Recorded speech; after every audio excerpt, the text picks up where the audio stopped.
¿Quién llega a la ciudad por la puerta grande de la estación de autobuses? A las 11 en punto de la noche llegaba el primer autobús de Algeciras, un Algeciras-Barcelona. La ciudad se ha convertido en el espacio, políticamente hablando, más real, que es más sencillísima. Se proyecta con ideas.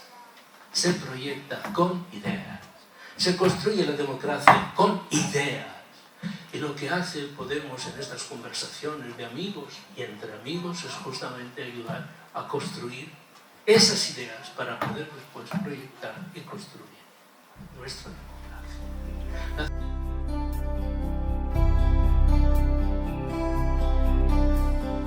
Al final vuelvo la vista atrás. Fue tan cansado el largo viaje, tan pesado el equipaje para llegar aquí. Perdido en la ciudad, soy prisionero en una calle sin farola. La primera cuestión son 3 puntos y una reflexión política. La primera cuestión hace referencia a un cambio en la literatura sobre la ciudad. ¿Cómo miramos hoy la ciudad? Hace las décadas, largas décadas, la ciudad era como patrimonio de 2 miradas profesionales técnicas. Una eran los historiadores, hay grandísimos estudios sobre la historia de la ciudad. Se ha hablado de la ciudad antigua, se ha hablado de la ciudad medieval, la ciudad del Renacimiento, la ciudad del siglo XVIII, la metrópole, las metrópolis del XIX, la ciudad americana. Y para cada uno de estos capítulos tenemos textos hoy absolutamente canónicos. No hay que perderse en la búsqueda de una literatura. A finales del siglo XIX, al historiador se le sumó un segundo tipo de lectura, que fue simplemente la del urbanista. El urbanista es una carrera tardía, es una profesión tardía. Nace cuando las grandes transformaciones urbanas ya son un hecho y se necesita un análisis que el historiador no produce. El historiador normalmente goza del privilegio de la distancia y mira desde atrás o hacia atrás. El urbanista tiene que ser, digamos, está presionado por una actualidad que se transforma rápidamente y tiene que garantizar perspectivas a los problemas. En las ciencias sociales esto ha ocurrido con mucha frecuencia. Hoy nos encontramos con una situación cualitativamente nueva. Y es que si entráis en un chequeo sobre la voz ciudad, ville, town, las clásicas, campo semántico abierto de lo que se habla y es la ciudad, os encontráis de pronto con una gama infinita de profesiones que tienen a la ciudad como objeto de estudio. Hay historiadores, bien dicho, hay urbanistas, los teóricos del urbanismo, hay sociólogos, y no es nuevo, desde ya el siglo XIX a los grandes teóricos de la sociología alemana de la ciudad, desde Tönnies hasta Max Weber, todos hicieron, digamos, hay que tener en cuenta que la gran transformación, aquí hubo un problema, no fue tanto la transformación de las sociedades, que es un tema que hoy nos atañe de forma directa y hablaré más tarde, sino que lo que cambia es la tipología de la ciudad. Y las grandes teorías de la ciudad quedaron inmediatamente como en suspense, no eran eficaces para explicar lo que estaba aconteciendo. Hay sociólogos, hay antropólogos que miran la ciudad con ojos diferentes.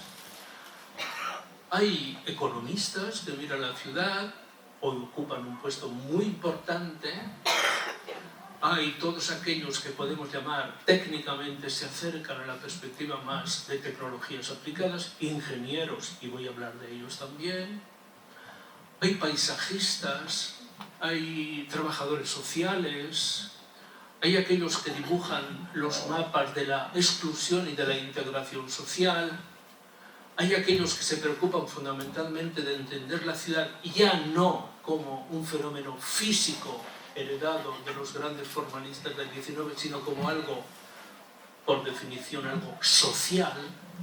Digamos, cuando me acerco a la ciudad me interesa más sus dimensiones sociales, sus fugas sociales, su articulación y su exclusión, sus tipologías, sus estilos de vida, más que las franquicias que la arquitectura ha dado a la historia, construcciones de diferentes estilos y periodos. Todo ello hace que hoy la perspectiva sobre la ciudad sea plural, sea compleja y no se puede resolver con la, llamaremos, vertebración desde una perspectiva. Esto conlleva una necesidad política. Dos ciudades que me gustan, que frecuento, por ejemplo, Ámsterdam y Rotterdam. Rotterdam, digamos, secularizado una vieja iglesia y ahí está la gran maqueta que dice así será la Rotterdam de los años 30, del 2030. Ámsterdam, idénticamente, así será la Ámsterdam del 2030, del 2025, y un buzón electrónico donde todos los ciudadanos pueden bucear prácticamente diciendo esto es lo que yo pienso, esto es lo que yo pienso, esto es lo que... Pero donde mejor y principalmente se ha concretado esta situación de pluralidad de miradas es justamente en las gerencias de urbanismo de esas ciudades. Un tema delicado políticamente, donde en lugar de haber una especie de hegemonía de arquitectos e ingenieros, hay sociólogos, hay antropólogos, hay asistentes sociales, hay paisajistas, hay toda esa gama de perspectivas que las ciencias sociales hoy han planteado, es mi primer punto de vista, y están garantizando que la perspectiva no se va a establecer en términos estrictamente técnicos, sino abiertos en todas estas dimensiones. Dos cuestiones derivadas de este primer punto. Voy muy rápido porque me gustaría que el coloquio fuera más importante que las intervenciones nuestras. La primera de ellas es que hoy la ciudad ocupa el centro, y un centro importante, digamos, de las preocupaciones de las ciencias sociales. Cuando echamos manos de textos desde atrás, por ejemplo, el famoso texto de Tönnies, Gemeinschaft und Gesellschaft, Comunidad y Sociedad de los años 80, 1800, Tönnies se da cuenta de que se está produciendo una auténtica transformación de las formas de habitar moderno. Está quedando atrás lo que se llama la ciudad tradicional y está emergiendo la ciudad moderna. Es un texto que he hecho leer a mis alumnos, lo hemos comentado 1000 veces, es un texto genial. ¿Qué es lo que queda atrás? No la ciudad tradicional solo, que es una ciudad hecha, llamaremos, de arquitecturas tradicionales, estamos hablando de las pequeñas ciudades alemanas, sino dice lo que caracteriza a la sociedad tradicional son las relaciones reales entre sus habitantes. Relaciones reales se construyen sobre la horizontalidad, nos conocemos, yo sé que tú te llamas Alejandro, o que tú te llamas, otros no. ¿Qué pasa? Se transforma, atrás queda la ciudad tradicional y aparece la ciudad moderna. La ciudad moderna está construida sobre relaciones abstractas, anomia, los grandes teóricos de la anomia, que son justamente todos somos ciudadanos de Berlín, todos somos la gran teoría de la ciudad americana, nunca se construyó sobre New York, se construyó sobre Chicago, que fue el paradigma de la ciudad abstracta americana, y simplemente participamos. Nunca ha habido un sentido de la horizontalidad. Un gran trabajo hoy es reconstruir la horizontalidad en todos los casos. En segundo lugar, la ausencia de teoría hace que se produzca un cierto filisteísmo. Y es que en ciudades como esta, por ejemplo,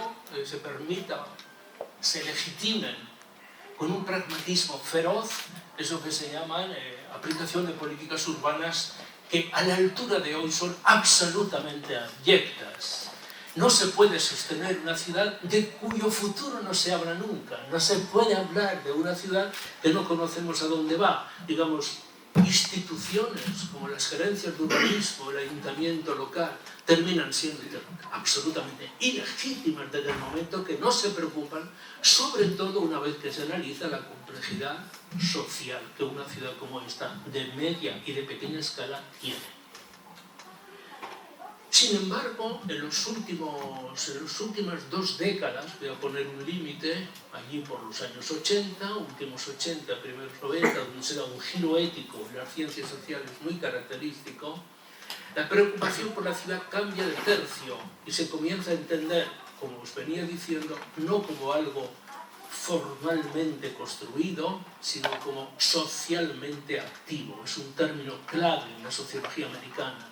Lo de socialmente activo, es decir, cómo se configuran las communities. Y allí nacen los grandes sociólogos californianos, sobre todo Sonja, que plantea justamente la aparición en el downtown y en la periferia de Los Ángeles, la ciudad, laboratorio para todo el urbanismo reciente, la aparición de las grandes comunidades chicanas que comienzan a articularse, communities propiamente, que articulan una nueva dimensión de la ciudad que ya no es la gran city, la gran town y su downtown, sino esa articulación horizontal de pequeñas comunidades que van creciendo en base a la emergencia de lo que está naciendo, y esto ocurre por un hecho fundamental. Mi segundo punto.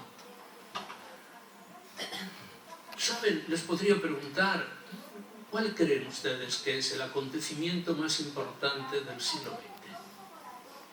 ¿Cuál? Han acontecido cosas importantes. Alguien me podría decir 2 guerras mundiales. La primera hay que llamarla siempre Gran Guerra, nunca Primera Guerra Mundial, para la revista de Sociología, porque nunca se sospechaba que hubiera una segunda. Por lo tanto, Gran Guerra y punto. Y además los corresponsales franceses consiguieron fijar el título de Gran Guerre, y no seamos pedantes, pero sería correcto decirlo en francés. Pues no, pues sí, son acontecimientos importantes. Existe Hiroshima y Nagasaki, acontecimientos terribles. Existió Auschwitz, existió el Gulag. Sí, señores, y que hay que ponerlos en parangón. Ha habido exterminios terribles, desde el armenio a los de Centroáfrica. Ha habido, pues desde el punto de vista de la historia de la humanidad, me permitan así un poco la radicalidad de este argumento, no son los acontecimientos que pasarán a la historia como los más importantes del siglo XX. El hecho más importante del siglo XX es que la población del planeta en un siglo se multiplicó por 3.4. Nosotros, planeta, éramos en 1900 1.300 millones de habitantes. La misma población que tiene hoy China y aproximadamente la India. Nada más que eso. Éramos una población, siglos y milenios de humanidad para llegar a 1.300 millones de habitantes. Hoy somos 7.300 millones de habitantes. ¿Cómo diablos en un siglo la población se ha multiplicado por 3.4? ¿Me pueden explicar esto? Marx hace una página hermosísima sobre Malthus. Habla de Malthus como un profeta. Le dice, por fin, alguien se ha dado cuenta de que el elemento demográfico es fundamental.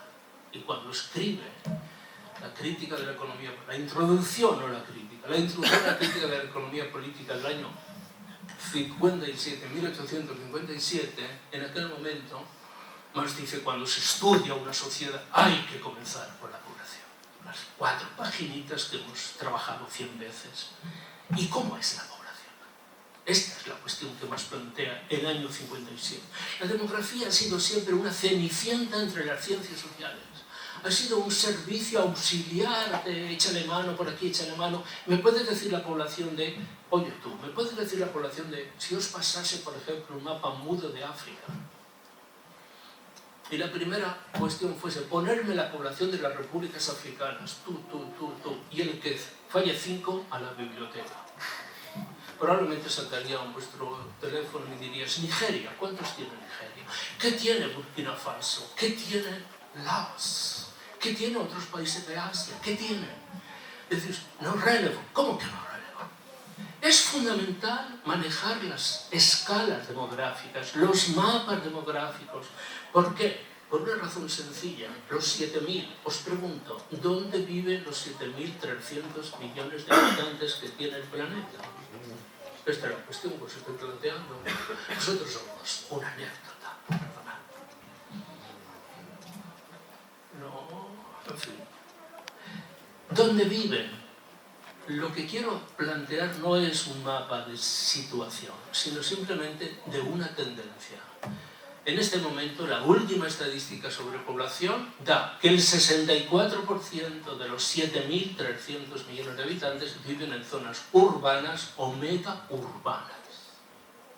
64% de los 7.300 millones viven en zonas urbanas o megaurbanas.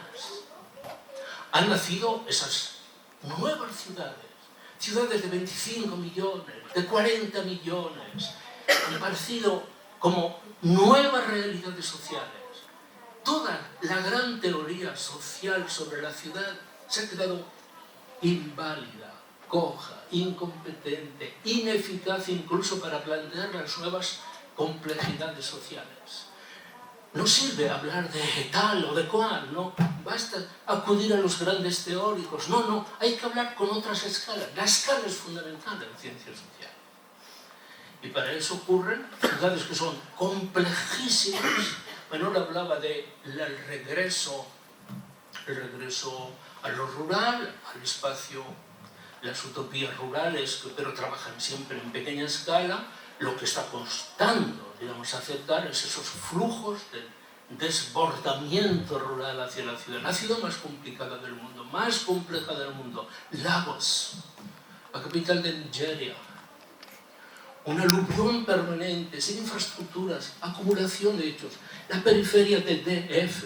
Nosotros venimos de Argentina ahora, el banlieue del Gran Buenos Aires, por ejemplo, aquí, allá, aquí, digamos, crecimientos espontáneos, sin planificación de ningún tipo, que articulan una pluralidad social muy importante y donde la teoría de la gran metrópoli no va a ninguna parte. ¿Qué significa esto? Un cambio de situación cualitativa. No es una ciencia exacta la demografía, lo sabéis bien. Están los grandes estudios de Fabio sobre el particular, pero lo que sí sabemos es que a medio plazo la tendencia actual se confirma y el crecimiento de población de los 7.300 podemos llegar a 9.500, por decirlo así, antes del año 50. Exponenciales por un lado, lo dicen que es plausible, otros dicen a lo mejor no va tan rápido. No soy competente para hablar de esto, pero lo que sí se sabe es que se mantiene la tendencia hacia la migración hacia lo urbano. El a medio plazo irá en esa dirección. Nosotros no somos, digamos, casos que puedan estar en la zona de riesgo, por llamarlo así, o en la zona de gran densidad de población. Europa es un continente viejo, su crecimiento de población es bajo, pero tiene unos flujos migratorios que bajan, de nuevo bajan, pero tienen unas convergencias que son definitivamente las que hemos conocido durante los últimos 20-30 años. Somos países de recepción. Cuando se ha intentado teorizar, yo he escrito un texto sobre esto que si queréis en otra ocasión lo paso, que se llama La construcción de la ciudad genérica. Todo el abundar en la complejidad de la nueva social. Un tiempo hacía con mis alumnos del siglo XIX y algunos seminarios que hacía sobre la ciudad, nos íbamos por la noche a la estación de autobuses, por ejemplo. Un experimento así, digamos, de bolsillo, sin ningún tipo de pretensión científica, impresionista sociológicamente. Observemos esto. ¿Quién llega a la ciudad por la puerta grande de la estación de autobuses? A las 11 en punto de la noche llegaba el primer autobús de Algeciras, un Algeciras-Barcelona. La cuestión es ver en Murcia quién baja del autobús. ¿Os podéis imaginar el autobús, un alsa que va de Algeciras a Barcelona? Va breve. ¿Quién baja? A las 11:30 llegaba el segundo alsa, Algeciras Norte, pero pasaba por Málaga. También, otra vez, ¿quién baja en ese autobús? La pregunta es ¿quién baja? La segunda pregunta es ¿a dónde va? El tercero, ¿a dónde va la gente? ¿Quién llega? A las 12 en punto, era un museo etnográfico, llegaba un autobús de Bucarest. Era una joya aquel autobús. Bajaban, y además era estación terminal. Allí bajaba todo el equipo de rumanos, búlgaros and company, llegaban a su ciudad. A partir de ese momento Murcia era su ciudad y era realmente un museo etnográfico, ver cómo bajaban los rumanos, sus maletas atadas, la recepción de la gente que les esperaba. Era fantástico, digamos. Tú, tranquilamente, éramos 5 o 8 alumnos, estábamos ahí viendo en los bancos de la estación de autobuses, que yo creo que ya también es un museo etnográfico, la estación de autobuses de estación. Digamos, permitía visualizar una situación de llegada que era realmente interesante. ¿Qué quiere decir? En el famoso trabajo de Rem Koolhaas, lo cito porque lo admiro también, cuando plantea que las nuevas ciudades, las ciudades modernas, deben ser interpretadas muy rapidísimo, deben ser interpretadas con el término de ville générique, ciudad genérica. Ciudad genérica que interviene en dos aspectos. Primero, en la emergencia de una nueva dimensión de lo social. Emergencia de una nueva dimensión de lo social. No se trata de aquella clasificación estándar que recibimos de los clásicos de la sociología política del siglo XIX, clases sociales. ¿Cómo vamos a relativizar un concepto como el de clase social? ¿Cómo vamos a ser tan frívolos, por decirlo rápidamente? Pero la configuración de esa estructura de lo social obligaba a que lo social se postulase de esa manera. Hay una nueva emergencia, hay nuevos inputs, aparece nueva gente, que pasa después a una especie de implicación, de tejido social, que de alguna forma queda como emergiendo. El concepto de emergencia en este momento es fundamental. Permitidme que tenga un atrevimiento. Podemos es una maravillosa emergencia. Podemos es una maravillosa emergencia. Y ojalá lo siga siendo. Siga siendo una maravillosa emergencia. El concepto de emergencia es fundamental, porque nos sitúa en una perspectiva de entender que lo social se mueve, está determinado por su propia entropía, por su propia transformación, como el concepto de construcción es igualmente fundamental. El concepto de construcción. Hay que tener la imaginación para construir los conceptos con los cuales pensaremos las nuevas sociedades, los modelos con los que organizaremos las nuevas comunidades, la nueva inclusión, la nueva solidaridad, la nueva participación social. Obviamente, en esta vía genérica los elementos son mucho más complejos y ha partido de ahí toda una literatura magnífica, creo yo, que ha permitido que nuestra mirada, en lugar de ser tipológica, formalista, atenta a verlo, nos fijemos sobre todo en las pequeñas redes de lo social. Una configuración concreta, empírica, que termina siendo de esta manera o de la otra. Y que de nuevo hago referencia a Soya, a la sociología urbana californiana. Me gustaría mucho traerlo, por ejemplo, ahora con todo el fascino, con toda la atracción que tiene Podemos, creo que podríamos invitar y hacer así como viajes así de conversaciones a los grandes sociólogos que trabajan en esta dirección, que vendrían encantados además a conocer la situación. No somos una comunidad chicana, pero en cualquier caso tendremos ese nerviosismo que da nuestra situación actual. La construcción de la ciudad genérica pasa a ser, me parece, uno de los objetivos estratégicos de toda política sobre la ciudad. Tercera cuestión, muy rápida. Tercera cuestión. Me interesa muchísimo esta tercera cuestión.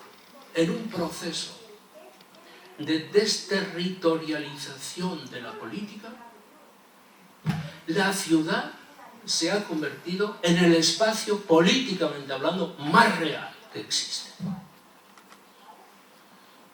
Esto es clave. Esto es clave. En un proceso de desterritorialización de la política, la ciudad ha pasado a ser el espacio más real, políticamente hablando. Las escalas, las dimensiones se nos escapan. Europa, ¿de qué hablamos cuando hablamos de Europa? Estoy cansado de hablar de eso. ¿De qué hablamos cuando hablamos de Europa? Incluso el concepto de nación tan exigido por fidelidades constitucionalistas, no gasto bromas, comprenden, cuando hablo de estos temas. Tampoco en otros casos, pero no quiero ser bromista sobre este tema. Pero el desánimo cunde, la complacencia y complicidad de los poderes fácticos, financieros y políticos nos tienen hasta las cuerdas, digamos, en una situación tremendamente incómoda que además acumula impotencia contra la cual nos hemos, comillas, rebelado. No solo insumisos, incluso no solo unos son de los Beatles, otros son de los Rollins, en Satisfaction. Somos más de los Rollins que de los Beatles. Excusa, depende del día. No, digamos, somos más en Satisfaction. Pero hay algo más, cuidado. Pasado mañana hablaré en Santiago el próximo día. Y me he metido a estudiar en Camus la categoría de rebeldía. ¿Por qué me rebelo? ¿Por qué me rebelo? El derecho a la rebeldía. Lo hago, pero con una verdadera, digamos, ningún resto de neutralidad. ¿Por qué me rebelo? Porque es injusto el orden social. Porque hay un nivel de autoritarismo en las decisiones políticas. Porque hay un secuestro de la democracia, dice Camus. Porque se niega la condición humana. Se niega la condición humana. Se niega la condición humana. Por eso me rebelo. No puedo abdicar de esa tensión ética. No, por eso me rebelo. El derecho. Estamos en ese concepto, en un proceso de desterritorialización de la política. La reivindicación de lo político, que debe ser uno de los elementos fundamentales de Podemos, lo digo como suscriptor del proyecto de Podemos, esa reivindicación de la política tiene que configurarse como un proceso de construcción de los nuevos espacios de la democracia. Los nuevos espacios de la democracia, aquello que nos permite construir una comunidad en la que los principios fundamentales de la libertad, de la igualdad, de la fraternidad sean posibles. No todo vino tan rápido. No todo vino tan rápido. En algún caso, como os he contado en algún momento, en la famosa asamblea de julio después de la toma de la Bastilla, en aquella estupendo frontón y algunos grabados, François Furet ha contado aquella historia fantástica cuando algunos dijeron, venga, 3 conceptos, ¿cuál es la bandera de enganche de Podemos? 3 conceptos. Y Diana, serán suficientes. Vamos a por ellos primero, liberté, todo el mundo ven, liberté, todo el mundo contento, liberté. Y se oía el eco en el frontón como un golpe de pelota, liberté, el eco fantástico. La humanidad estaba presente por primera vez. Dice Furet, no usaban relojes y el Swatch no estaba todavía disponible, pero entre el primero y el segundo concepto pasaron 20 minutos, dice Furet. Y yo siempre le quería preguntar a François, ¿cómo calculas o calculaste 20 minutos? No había segunda propuesta. Cuando uno se atreve, un poco jacobino, dice aquello de Egalité, pues pusieron muchísimos una cara de, ¿qué te has creído tú, Egalité? ¿Pero de qué va esto? La revolución la hemos hecho todos. Yo incluso soy un aristócrata, yo soy la nobleza. yo soy Lachmé, ¿cómo que un Saint-Claude que viene a decirme todos iguales? Pero ¿dónde está la cosa? No había condiciones para la igualdad y tardaron casi más de media hora para llegar al concepto, famoso concepto de fraternité, que lo dijo con voz según Führer, un texto maravilloso de François, que dice que con voz atiplada, alguien dijo, fraternité. La gente era un masón que desde el corner superior del frontón, porque fraternité estaba escrito en el enganche del logo de la gran logia, estaba escrito fraternité. Obviamente el concepto de fraternité entró por la puerta de servicio y salió expeditivamente, pero fue a parar, esa es la historia, a la bandera de Italia, al anarquismo del siglo XIX, es apoderar de la idea de fraternidad. Quedaros con la liberté, nosotros ya la practicamos, quedaros con la égalité, es un principio nuestro, pero nosotros vamos a por la fraternidad. ¿Qué os quiero decir con esto? Me parece que hay, no quiero distraerme porque debo terminar, pero hay un concepto fundamental. La ciudad se convierte en el espacio por excelencia de nuestra práctica política, de nuestra construcción política, de nuestras ideas políticas. Es donde se proyecta el reconocimiento del otro, es donde se construyen las condiciones de la vida social, es donde se educa, es donde se protege a sociedades cada vez más emergentes y más complejas. El laboratorio por excelencia de todo nuestro trabajo es la ciudad. Hay ciudades hermosas, hay ciudades que te generan precisamente eso. Hay ciudades que son terriblemente lo contrario. ¿Cuándo ha habido ideas sobre la ciudad en esta ciudad?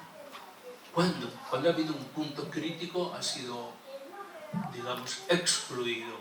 Un maridaje total de complicidades servidas entre intereses financieros, modelos políticos que han permitido la ruina de todas las instancias. Es donde uno se puede educar. Es donde, por ejemplo, un último encuentro que he tenido en Sevilla, una población, la media de edad europea es de 87 años para las mujeres, de 85 para los hombres. Vamos a saltar a los 90 antes de una década. Podéis firmar que viviremos todos más de 95 años, con seguridad y dignamente. Yo pretendo vivir 100 años, lo digo sin pretensiones. He hecho el pacto conmigo mismo de ser buen chico, y si uno es optimista y si tiene un poco de profilaxis, y sobre todo uno dice, pues se consigue, pero ¿qué hago yo con 100 años a la espalda? Pero a lo mejor tomar café con otro que tiene 88, 95.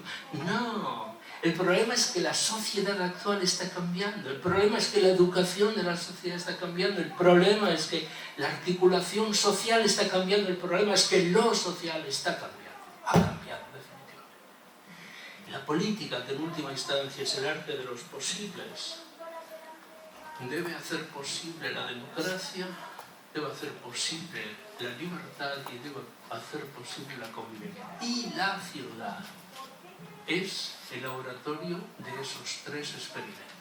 Hay que construirlo.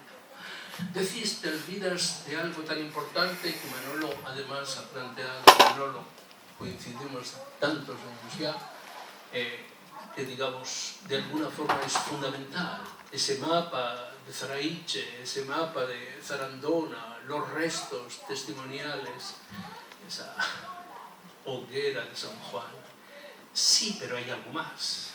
El problema es que, digamos, una ciudad está hecha también de sus silencios, de sus exclusiones, de la falta de derechos, de las coberturas sociales, educativas, de ese difícil gestar en la intemperie, el de no poder tener un proceso de articulación social.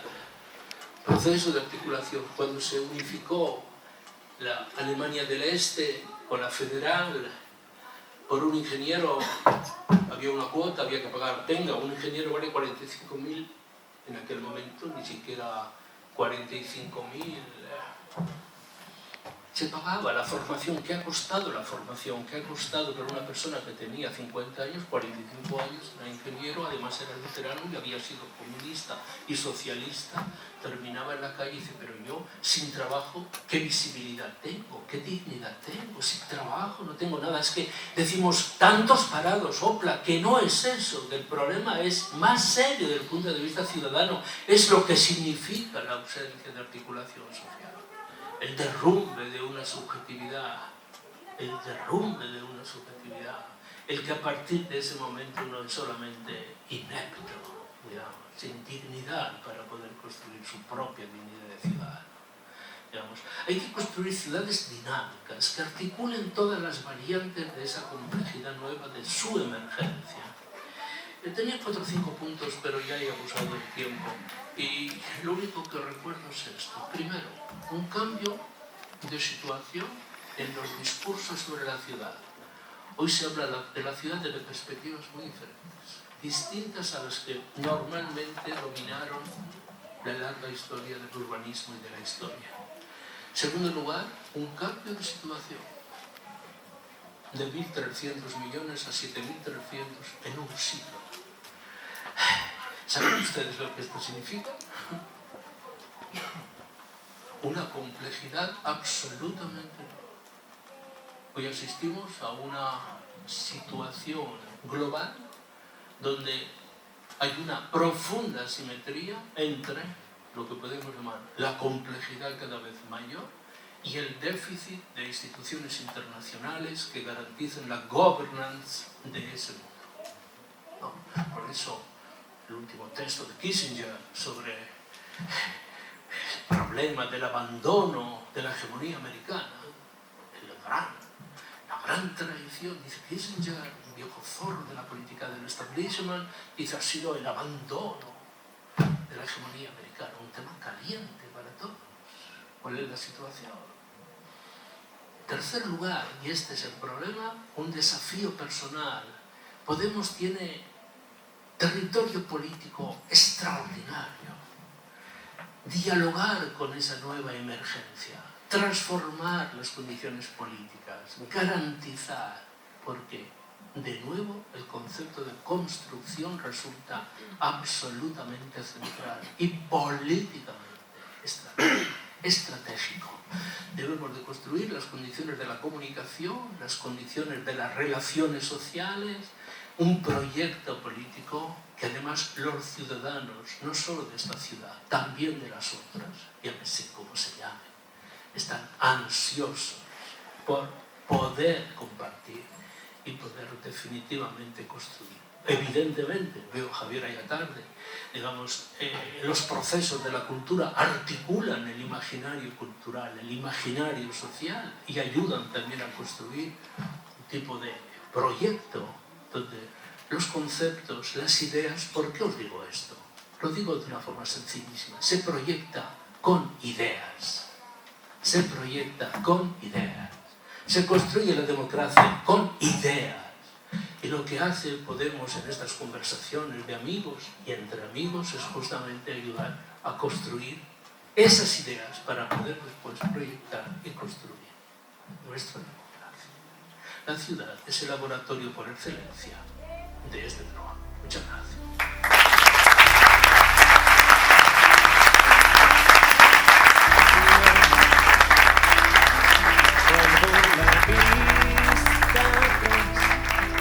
Fue tan cansado el largo viaje, tan pesado el equipaje para llegar aquí, perdido en la ciudad. Soy prisionero en una calle, sin farolas, sin portales, donde esperan que nazca de nuevo el sol, que entre caliente